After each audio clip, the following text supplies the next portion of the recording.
Absolute resonance के इस episode की शुरुआत में हम देखते हैं कि यूलांग की जो टीम थी उसके अजीब से सिग्नल को देखने के बाद सभी लोग जो होते हैं तुरंत ही उसकी तरफ मूव करने लगते हैं और जिस कारण की वजह से यूलांग तुरंत ही अपने टीम के साथ रीग्रुप नहीं हो पाया था वो तो एक तरीके से जग जाहिर हो रखा है। और यहाँ पे हम यूलांग को काफी परेशान देखते हैं जहाँ पे कुछ जने कहते हैं कि हम स्पिरिट गैदरिंग पूल की जो इंफॉर्मेशन है उसको ऐसे नहीं जाने दे सकते हैं, इसलिए हमें हर हाल में यूलांग को रोकना होगा। और मैंने सुना है कि ये जो यूलांग है ये वाकई में काफी स्ट्रॉन्ग है, जो ये आसपास की सभी टीमों को अपनी तरफ बुला रहा है। और फिर क्या था, ये सभी लोग यूलांग की टीम के पीछे पड़ गए होते हैं जहाँ पे हम बाई डुओ को देखते हैं जो कि यूलांग के साथ यहाँ पे भाग रही होती है और कहती है कि तुम्हारे मुंह चलाने की वजह से स्पिरिट गैदरिंग पूल की जैसी क्रूशियल इंफॉर्मेशन उसकी वजह से सबने सुन ली है और मुझे सच में बिल्कुल भी समझ में नहीं आ रहा है कि तुम्हारे बारे में मैं क्या कहूँ। जबकि यूलांग भी दुम दबाते हुए भाग रहा होता है और कहता है कि अभी के लिए इन सारी बातों को छोड़ो और सबसे पहले यहाँ से बाहर निकलो। और तभी इन दोनों के आगे काफी तगड़ा सा ब्लास्ट होता है जिसकी वजह से यूलांग काफी दूर उड़ते हुए जाता है और हम देखते हैं कि एक ग्रुप जो होता है यहाँ पे आ गया होता है और ये कहता है कि इसने हमारे साथ बैटल करने से इनकार कर दिया है, तो क्या यूलांग तुम हमें हल्के में ले रहे हो। तो इस पर यूलांग जो होता है ये कहता है कि एक बार ये अपनी तरफ तो देखो, कितने सारे लोगों को लेके आए हो सिर्फ एक का शिकार करने के लिए, कोई बेवकूफी होगा जो कि सीधा तुमसे सामना करेगा। जबकि डूडू जो ये कहती है कि हमारे जो लोग हैं वो रास्ते में ही हैं, आते ही होंगे, इसलिए हमें अभी के लिए कॉम्बैट को अवॉइड करना चाहिए। और फिर हम यहाँ पे इस बंदे को देखते हैं जो कि रेड सेंट सेक्रेड यूनिवर्सिटी की एक टीम का कैप्टन लियू जियाओ होता है और ये सोचता है कि सीनियर जाओ ने एक बार इस बंदे को लेके हमें चेतावनी दी थी कि हेवनली फायर सेक्रेड यूनिवर्सिटी के लूमिंग के अलावा ये दूसरा पर्सन है जिसके पास डबल रेजोनेंस है। और लूजियाओ जो होता है ये कहता है कि चलो अब हमें अपनी असली स्ट्रेंथ दिखाओ, जो कि एक तरीके से हमारे लिए रिस्पेक्ट की निशानी होगी। और तुम्हारी जानकारी तो हमें वाकई में काफी समय से है कि तुम वही डबल रेजोनेंस वाले यूलांग हो।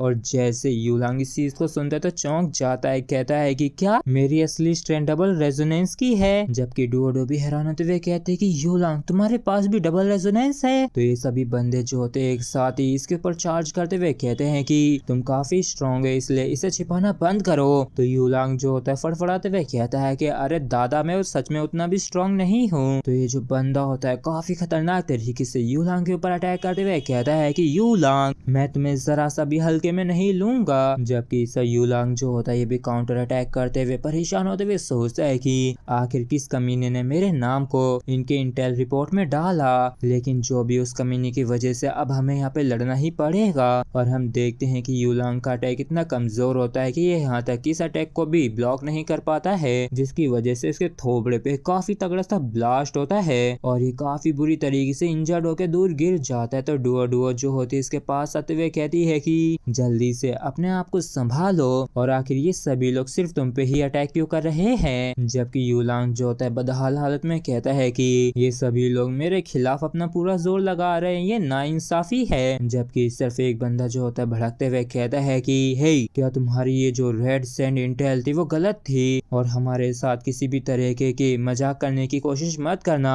जबकि ये जो बंदा होता है हड़बड़ाते हुए कहता है कि नामुमकिन है और मैंने भी एक्सपेक्ट नहीं किया था कि ये असल में इतना कमजोर होगा। जबकि सब यूलांग जो होता है वापस से उठ के खड़ा होते हुए कहता है कि कैप्टन आप जाके लीलो और बाकियों के साथ मिल जाइए और स्पिरिट गैदरिंग पूल को डिफेंड करिए, जबकि मैं इन सभी को यहाँ पे रोकने की कोशिश करता हूँ। तो डुओ जो होती है ये भी घबराते हुए कहती है कि क्या तुम पागल हो गए हो, हमारा अभी सामना 3 कैप्टनों से है। तो इस पर यूलांग जो होता है किसी हीरो की तरह कहता है कि डबल रेजोनेंस वाला यूलांग या फिर जो भी हो, ऐसा दिखता है कि मैं भी ऐसी पावर को पोजेस करता हूँ जिसके बारे में मुझे भी मालूम नहीं था और इन लोगों ने तो कहा था ना कि ये लोग मुझे लेके काफी परेशान हैं, इसलिए प्लीज कैप्टन इस बारी के लिए बस मुझे एक बार कूल बनने दीजिए। और यूलांग की इस बात को सुन के डुओ भी हैरान होती है और सोचती है कि ये जो लड़का है एक बारी को ऐसा लग रहा है जैसे कि मुझे एक बारी के लिए इसके ऊपर निर्भर हो जाना चाहिए। जबकि कुछ जने जो होते हैं हैरान होते हुए कहते हैं कि देखो इसकी जो रेजोनेंस है वो बढ़ रही है। तो दूसरा कहता है कि लेकिन तब भी ये काफी ज्यादा कमजोर है। और यूलांग जो होता है आगे बढ़ते हुए कहता है कि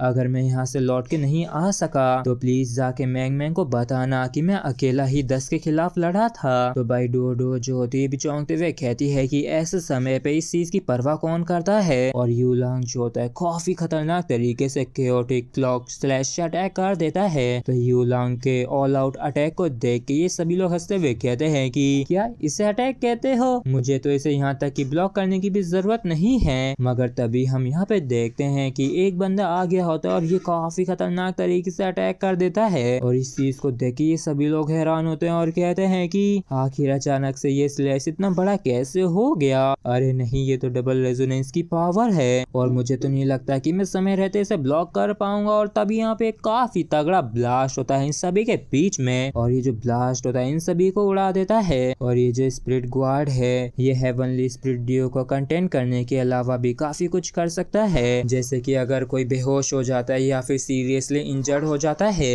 तो अगर स्पिरिट गार्ड उनकी एनर्जी को एब्सॉर्ब कर लेता है तो इसका रिजल्ट भी एलिमिनेशन ही होता है। और इस अनएक्सपेक्टेड स्ट्राइक के साथ ही यूलांग ने सफलता पूर्वक काफी सारे अपोनेंट्स को एलिमिनेट कर दिया होता है। और ये सारी चीजों को होते हुए और भी काफी सारी टीम्स के मेंबर छिप के देख रहे होते हैं। और जैसे ही इन लोगों को कंफर्म होता है कि इसके पास भी डबल रेजोनेंस है, इसलिए ये सभी तुरंत ही लौट के अपने जनरल कैप्टन को रिपोर्ट करने के लिए चले जाते हैं। जबकि सिर्फ खुद यूलांग के होश उड़े हुए होते हैं और ये कहता है कि मुझे खुद मालूम नहीं था कि असल में मैं इतना ज्यादा स्ट्रॉन्ग हूँ। और तभी हम पास में लीलो को देखते जो कहता है कि ये लोग कितनी जल्दी दूसरों को बुली करने के लिए आ जाते हैं। जबकि मैंग मैंग भी कहती है कि एकदम सही समय पे आए हैं। और इसी के साथ फ्रेंड्स हमारा एपिसोड यहीं पे खत्म होता है। अगर आप लोगों को वीडियो अच्छा लगा हो तो प्लीज सबको सब्सक्राइब और वीडियो को लाइक करना बिल्कुल भी ना भूलें। Thank you.